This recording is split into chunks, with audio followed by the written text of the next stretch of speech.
birth to adulthood. After all, he had been the embarrassing reminder that his mother had given birth to another man's child. He had never belonged. He had always been an intruder, the dark changeling when everyone else around him was blonde, and a high achiever when mediocrity would have been preferred. Those harsh truths no longer bothered Sevastiano. After all, he didn't like his snobbish, shrewish mother or his power-hungry, bullying stepfather, Sir Charles Aiken. He had even less in common with his half-brother, Devon, the pompous, extravagant heir to his stepfather's baronetcy, but he genuinely cared about Annabel.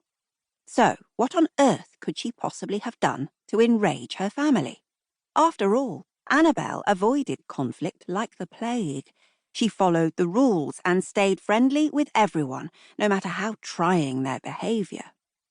Only when she had insisted on training in art restoration had she defied the Aiken expectations. Her mother had wanted a daughter who was a socialite and had instead been blessed with a quiet, studious young woman devoted to her museum career. What could have happened to distress his half-sister to such an extent? Sevastiano frowned, conceding that he had spent a great deal of time in Asia in recent months, and consequently had seen much less than he usually saw of Annabel. Obviously, he was out of the loop. And once Annabel had flung herself, sobbing, into his arms at his elegant Georgian townhouse, confessions, recriminations, and heartfelt regrets tumbling in an unstoppable flood of revelation from her tongue, Sevastiano realized that he had been so far out of the loop that he might as well have been on another planet, and that the situation was much more serious than he could ever have guessed. Annabel had fallen madly in love with a much older man and had an affair. Sevastiano was even more shocked to discover that she had met the man concerned at one of his parties, Oliver Lawson, not a friend, a business acquaintance. Sevastiano compressed his lips with a frown. But he's married, I know, Annabel cut in, dropping her head because she was too ashamed to meet his eyes. She was a tall, slender blonde with large, reddened blue eyes and a drawn complexion. I know that now, when it's too late. When we met, he told me that he and his wife were legally separated and getting a divorce. I believed him. Why wouldn't I have? His wife lives at their country house and never ever comes to London, and there was no sign whatsoever of a woman at his apartment. Oh, Sev, I swallowed every stupid lie and excuse he gave me.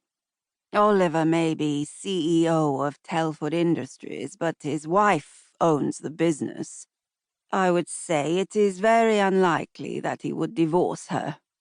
Lawson must be twice your age as well, Sevastiano said in frank consternation.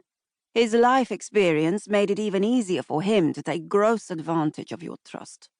Age is just a number, Annabel mumbled heavily. I feel so dirty now.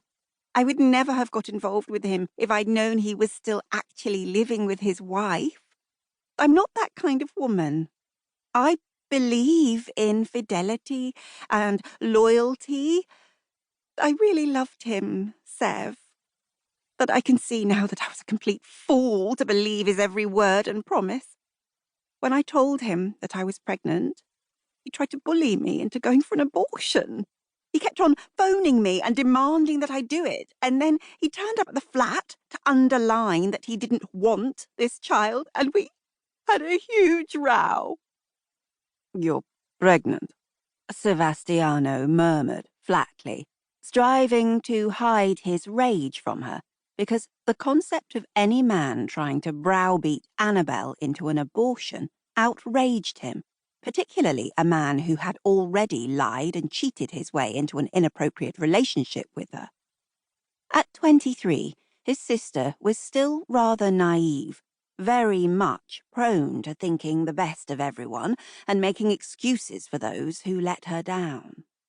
Obviously, she